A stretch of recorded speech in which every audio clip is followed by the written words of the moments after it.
it's become a real point of concern now, and it's taken the forefront. So we will be discussing on the cybersecurity aspect. I'll also talk on the national security when it comes to the cyber part is there. I'll talk about the critical information infrastructure. So what are the future threats I'll try to cover? I will try and give you a perspective of where we were, where we are, and what's the future which lies in the cybersecurity altogether. So over a period of time, we have gone through the complete journey of cybersec. We started with the internet, and then we are seeing lots of networks coming in. Now we are talking of the data centers, we talk of the clouds, we talk of data, and what even Dr. Rao was bringing out. It's all about we are the data, which we call it the new oil, new diamond, new fuel. Everybody talks about that, and it's the hacker's favorite, right? So that's what all the hackers really want to talk of. So we have gone through the journey of the internet security, which we saw then became in around 2008, 2009, around network security. We got in lots of it. And now we have a combination of information security, cyber security, data security, you name a thing, it's all there, right? And the cyberspace has become really phenomenal, right? And name a thing, it's all cyber, whether it's cyber ethics to cyber insurance, cyberspace, cyber war, cyber attack, espionage, communication law, everywhere. In fact, the cyber has proliferated. Cyberbullying, cyber stalking. So it's the cyber is from a person, a small kid, to the organization, to the country, to the world. So it's really concerning everyone. So that is where we see so much of happening in the cyberspace as such. And the world of cyberspace has become very complex, and we have threats which are getting complex by the day, right? Personal attacks, your identity thefts. We talk of the nation state actors, non-nation state actors, cyber espionage. We talk of, the terrorism, and also in the cyberspace we have a darknet, which is a new thing which happened only a couple of years back, 2004-5 onwards. That's making the life really complex. And the targets are, like I brought it out, it's a government, whether it's state, local, federal, your e-governments, your e-commerce, your aerospace, banking, healthcare, manufacturing, oil and gas, power grids. Just to give you an example here, last year's power grid attack in Mumbai was one of the cyber attacks, right? Those are the kind of things, and I'll be covering up more on that part of it. So your telecom networks, your retail networks, universities, even the colleges are not being left behind in the cyber attack. And there were ransomware attacks on some of the colleges, not in India, but in UK, US. One of the biggest chain of school was being ransomware, and then asked for the money to give their data back, right? And in this vicious circle, there's a third part. How do you really counter it? That's a bigger challenge what we have, and being a thought to it, whether creating a cyber workforce, your traffic monitoring, network monitoring, devices, you have a kind of terror financing monitorings which are there, cyber intelligence which are there, cyber threat huntings which are coming up. So a whole lot of new terminologies at the same time are taking place, right? So that is where we are in the situation now, right? But remember one thing, in this scenario, either we are being hacked or we are going to be hacked, either of them. So it's not that you'll get away with it. So that's the kind of a problem we have today. Just to give you a background more on that, and when we were in the 20th century, and that's 1995 to 2010, we spoke of firewalls, we spoke of antivirus, we spoke of the physical security, and that was all about the speed of sound. It's okay, we were taking a protection against everything. Now, when we are talking of the era from 2010 to 2025, right? That's the 21st century. So we are talking more from adaptive networks, the self-organizing cyber tools. We talk of the AI/ML, right? We talk of the defending. And just remember, the situation is such in the times to come, It is AI versus AI. Earlier, we used to have a antivirus which you could protect your device. You could protect your laptop or a desktop, just putting it that. Now, the situation has come. It's a AI-based cyber attack. So only thing which you can protect using another AI. So AI will write a self-healing code, self-organizing code, can actually, so it's a machine versus machine situation we're going to be landing into, right? And the advanced scenarios which have been disturbing today is the insider threats, which are pretty important and always happen, right? So that is never devoid of it. We have the 0 days. 0 day means it's really taken you back, right, with the cyber attack, and you're totally unprepared for it. Your nation state actors are really at the forefront today. That's what they launch at the APTs. That's called advanced persistent threats, right? And your traditional tools are primarily, so weak with this sudden attack that you really don't know what to do, how to overcome that. And believe you me, half of the networks are already compromised. And if you ask the security officer, is your network okay? He will say, it's my security is the best. That's the situation we are in. So we really need to think of those kind of security parameters, those kind of security tools which are there. Now, there's a thing called Internet of Things, IoTs. Those are the sensors, and you would have seen in the smart cities, there are so many sensors which are coming up. Everywhere we have the sensors, and at an average, we have around 6 to 7 sensors per person, maybe in mobile, in your house, everywhere. So there are going to be 75 billion devices of that nature which are going to come up. How are you going to protect them? Like your washing machine is sensor-based, your oven is sensor-based, your housing light is sensor-based. If there's a cyber attack, how do we really protect them? There's a challenge, right? So having said so, what we are seeing is there is a hybrid cyber-physical environment which is there. When I say the hybrid cyber-physical means your physical component and the cyber component, there's an amalgamation, right? And all the hackers, they know how to exploit these cyber-physical systems, right? And these cyber-physical systems are primarily put in the critical information infrastructure. I'll be showing you what are the critical information infrastructure, right? And what lies ahead, 25 years now, it's going to be a very precarious situation where we are going to think of having a business and government who should need, they should deploy AI ML security solutions to win the war against the cyber attacks. That's the situation we are in today. So the threat perspective is very important to understand. And, just to give you what's there in the slide, data breaches are the most, at the top of the threat scenario. And that's what you see. Most of the cyber attacks which happen, the hacker steals the data. Once he's stolen the data, he takes it to the darknet, right? And he sells it there. If he doesn't, if the company is not paying for that money, he, tries to make a noise about it and sells it in peanuts. That's what they do, right? Then the attack vectors, how they're attacking them. And we see phishing. One important thing here, between you getting attacked by a cyber or a malware and you being safe is only one click. You'll get a very spear phishing, very interesting mail, which they will prompt you to click it. You will click it, and the malware gets detonated into your laptop or a desktop. And it's, basically creates havoc, it encrypts the data and asks you for a ransomware. And it all starts with what? Just one click. And that happens through phishing. And there is an advancement of that.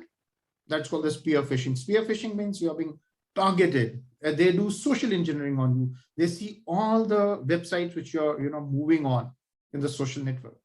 And then they create a kind of a message which you'll fall for. And malwares, ransomwares, exploit kits, they're all there as a attack vectors.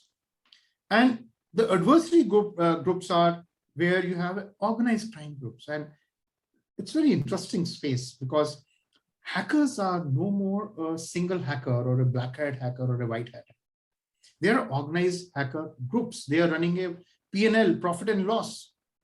When I say profit and loss, they have marketing team, they have the broker team, they have a development team, they have a negotiation team, they have the software server teams, they're affiliates, they are ransomware as a service team. So they are running a whole lot of business. It's not just a person who just come in and trying to hack your machines. And they have an objective. The objective is they try to find out whether you have a cyber insurance, and I need to, if you are a company who can pay, I will put a ransomware attack on. Those are the cyber groups which are there, and there are plenty of them today.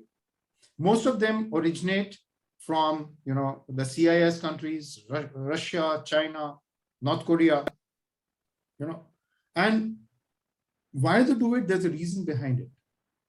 Say for the example, one of the case in point, Russia, the North Korea has got sanctions.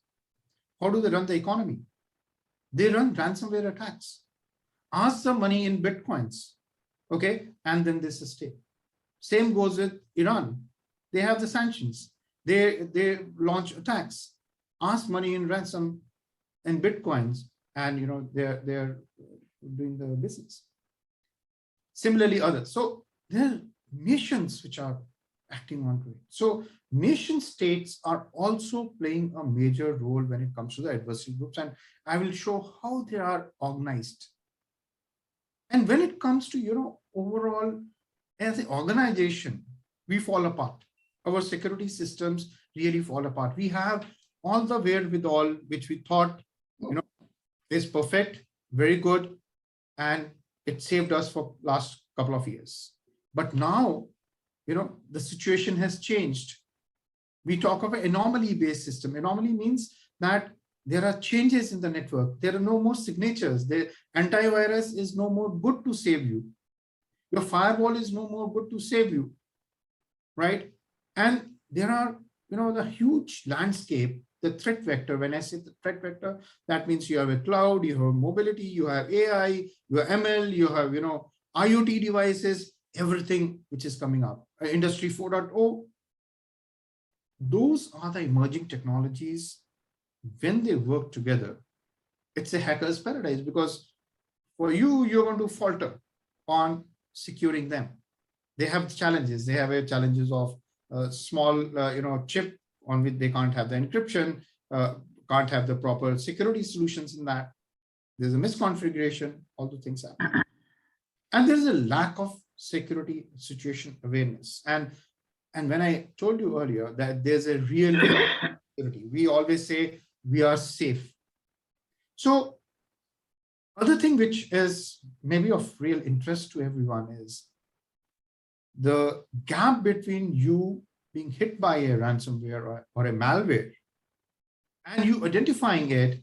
Your window of opportunity is only 10 minutes. My God. If you don't identify a malware within first 10 minutes of it getting, you getting attacked by that, it's going to go dormant. It's going to be there in your network. It will start, opening up a command and control. And other thing which I will add here is all the malwares, when they hit your network, they are not just a software code which comes to your machine. There is a person, human being, who practically, is operating that malware, and there's something called a command and control center. He's got a window, and he's seeing everything which is happening in your machine, everything which is happening in your network, right? That is what they're able to grasp, and they kind of, can take out the data on their will and wish. So all the malwares which do come into your networks are a very difficult situation to handle. And they lie dormant. They find a firewall, they find that you're trying to have an antivirus, they'll sleep over it. They are polymorphic, they change their pattern, right? And when everything is quiet, they start acting again. They start working on that again. And most of the time, it may so happen that if you're not being able to find within first 10 minutes, you may end up only after 240 days average, you may try to find it out that there was some malware which was there. And that is what, if you take the example of Equifax and other hacks which happened, the malware was dormant for so many years, and thereafter they found it. So while I was telling you about that, ransomware has been in news every second, every minute, right? And whether it's your, IT company, whether it's your Garmin GPS, right? Whether it's your exchange servers, whether it's a government, everywhere the ransomware has been, targeting it. And they have a reason for it. They are being after the money. They're being after the data, and they then ask you to pay in the Bitcoins, which is a kind of a pseudo-anonymous economy, a pseudo-anonymous currency, though it can be tracked, right? But it's very difficult to track it. So they use that kind of model to take the ransoms. So there are almost 4,000 plus ransomware attacks every day, and they're increasing. And what is more surprising is, while we are talking, every 11 seconds, there is a ransomware attack. Okay. And in 2020 itself, we had 20 billion worth of damages, which was caused by the ransomware attack. Okay. And average ransomware is around $234,000 per ransomware. It's really phenomenal amount. And it's a situation, it's getting worse, not getting, sorted out. So 3 major attacks which happened, and that's a real point of concern. And that's where the US government had to really intervene. One was the colonial pipeline, which happened. They had to shut down the complete East Coast supply of fuel in the month of May. Why? Because there was a ransomware attack. Though, there are 2 parts to any network. One is the OT network, that's operational technology, with the supply of pipelines. One is the IT network, where you have the computers. It damaged on the computer side, but then they stopped the complete pipeline, and they ended up paying almost $4.4 million. Similarly, the meat, supply company in North and South America, it was being hit by a ransomware attack. And then they ended up paying almost $11 million. And one more was Kaseya. It's a kind of an internet services provider company, which has it. And there were almost 1,500 companies which it was supplying the services to. All of them were being hit by a ransomware attack. And they were being asked to pay almost $70 million. We don't know whether they've been paid, but definitely it was there. So as a thumb rule, the US government has said nobody to pay the ransomware, right? They should own up whenever there's a ransomware attack. But, most of the companies don't know how to cope with it. They don't have the backup data, and they end up paying up. So there were a lot of security developments, cybersecurity development, which happened in US in particular. They came up with a complete executive order on the cybersecurity itself. There were thought process which are happening. There was a zero trust architecture which came up. They told all the organizations, Department of Defense, to go with that, to implement it immediately, right? And more so, when it was a G7 summit, Biden picked up the topic with Putin on the cybersecurity, and because most of the attacks gave an indication of being emerging from Russia and the CIS countries, this was a point of discussion majorly, because they felt that Russia is behind all these attacks. Right? So, having said so, now what is important now from a country's perspective as well, at a national level? And I spoke about the critical information infrastructure, or the critical infrastructure.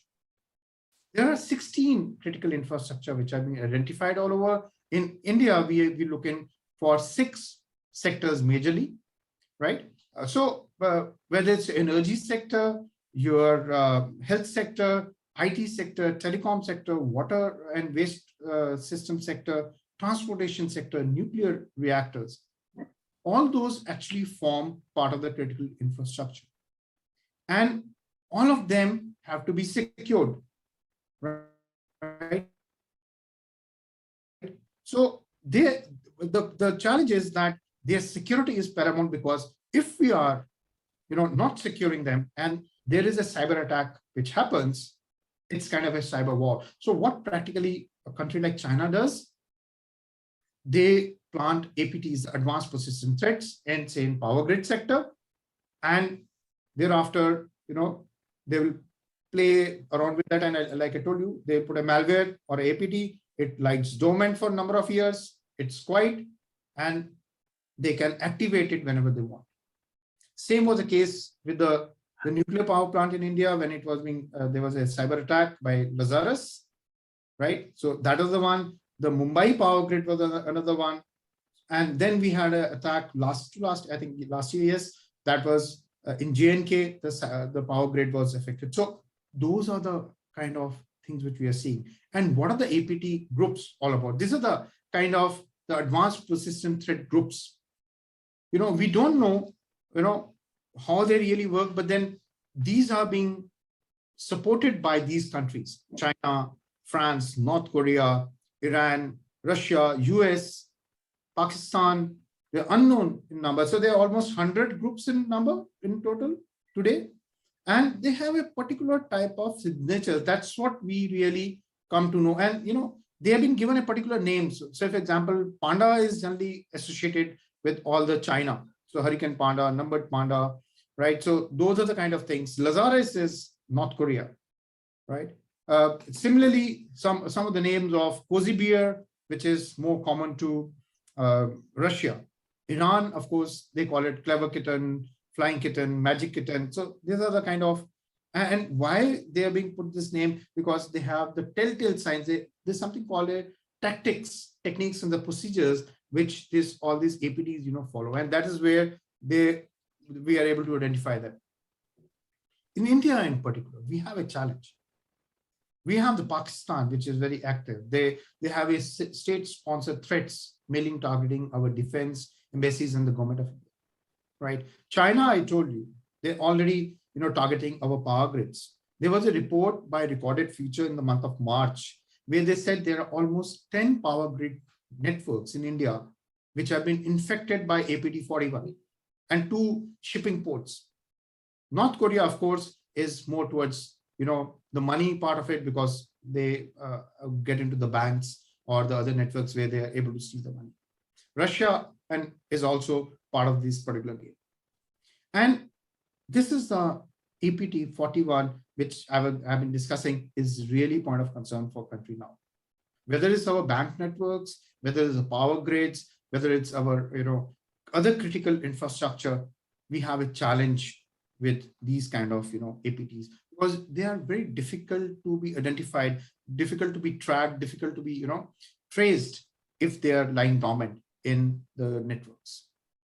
And this is the kind of attacks which can happen. Your power grids can go down, your power distributions can be affected by the cyber attacks, because they can control the SCADA system and they can bring it down. And in case this power grid goes down, this is a situation which we are going to be in. So like in Ukraine, generally they face this kind of situation because Russia, they implant APTs onto Ukraine and kind of put the pedal in the cold winter. They activate the APTs, the complete power goes off, they've been affected. And like Ambassador Devare also brought out, Estonia, the complete economy crashed in 2007, right? That is the kind of thing. And then in Iran, most talked about attack in the history today, and nobody knows till now how it really happened, was a Stuxnet attack, which was on the Iran nuclear power plant. Nobody knows whether it's the US, whether it's Israel, how it happened. And, the cost of building up that, malware was more than $1 million to $2 million. And it actually stopped the complete Iranian nuclear power plant project. So tomorrow's attacks are going to be worse than today.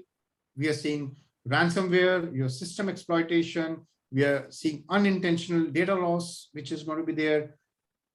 The challenges are really plenty. So And we know that there are going to be weaknesses which are going to be always exist, even in the defense in depth deployments, what we're thinking of. And understanding these weaknesses should be the motivation towards designing the security paradigm tomorrow. That's really very important. Otherwise, we always say that our networks are secure. And you really need to understand the anatomy of the cyber attack, how it really works, right? And while I say so, the ransomware attack goes through different stages. This is how the malware actually works. And this is what I was trying to tell you. You will get a mail, you will click on it, there'll be a macro which will get activated. It will install the malware. It will take control of yours. It will start moving laterally into the network. It will start taking all the data. It will steal the data. It will encrypt the data in your network, take the clean data along with it, and ask for the ransom. That is the thing which we are seeing today. So how do we really secure these kind of things? So there is something called a MITRE attack framework, which is being done, funded by United States. And this is where they try to understand how a hacker really works or criminals really work, and what should be the steps which you should follow to secure at each level. Because earlier time we used to say cybersecurity means antivirus, firewall, that's it, you're done. But what at each level, how do you really secure each one of them? That's the most important part which we have to look into. And the MITRE attack framework talks of three things. One is the tactics, how the hacker is using the tactics, they understand it. That is why when I was telling you about the APT, the advanced persistent threat, what are the tactics by them? What are the techniques which are being used by them? And what are the procedures? So we really identify all these three things to, find out what the hacker is all about, what they're doing. So it's important, know the enemy. That's where the MITRE attack framework, tells you, know the enemy, know thyself, right? That's how we really work. And the situation today is we are piloting with a broken compass, right? And that is where it's very important that we have failure of today's security paradigm are predicted on false belief that, what we were detecting is the key to success. And we thought that all our firewalls, antivirus, IDS, IPS was secure, right? And then too, we're seeing all the attacks which are happening. That's a real point of concern, why they are happening. So there's an evolution of the malware which has taken place. And while I told you, AI versus AI, so all the hackers are primarily getting onto the machine learning based tools. Very difficult to detect. That's why we talk of a zero-day attack. We talk of, fileless malwares which are coming up, cryptocurrency malwares which are there, living off the land malwares which are there. So they're all getting complex day by day, right? And how do they really attack you? They may come either through your email attachments, your browsers, your social engineering. That's what we were talking of, that your social network, whatever you're putting, your mobile device which you have in hand, that's a kind of a device where I can put the malware into it and it will affect you, right? So having said so, the phishing attacks are the most important of the preferred, ransomware delivery model. Other thing everybody talks of all over the world, all companies, in fact, they say that a zero-day attack, that means this is kind of you're taken aback by that attack. It's being reduced only to hours after the initial discovery of that. Unfortunately, any malware which comes into your network, it can stay almost up to 9.5 years, right? And just to give you one of the cases, I generally use a malware for testing purpose, that I took it from a GitHub. 2009 is the vintage. Even today, when I put it to test, most of the antivirus which are there, they are not able to do it. So that is the kind of situation which we are all there in today. So that's a myth when we say talk of the security. And all the security books, all the security reports which are there, everyone says, we are going to secure you. The advancement of the detection techniques are really very good, but the challenges are otherwise. We are still having cyber attacks. They are increasing. New malwares on the increase. So it's kind of a cat and a mouse race. And tomorrow's attacks will be asymmetric and they are all unconventional in nature. So while we are talking, we are in cyber war. Why? Because all your critical information infrastructure are under threat. So it's a kind of situation we cannot let it down. And there is one theory for, when we analyze the cybersecurity is that it's called the Bernstein failure approach, where it says that, we can expect a system to fail without notice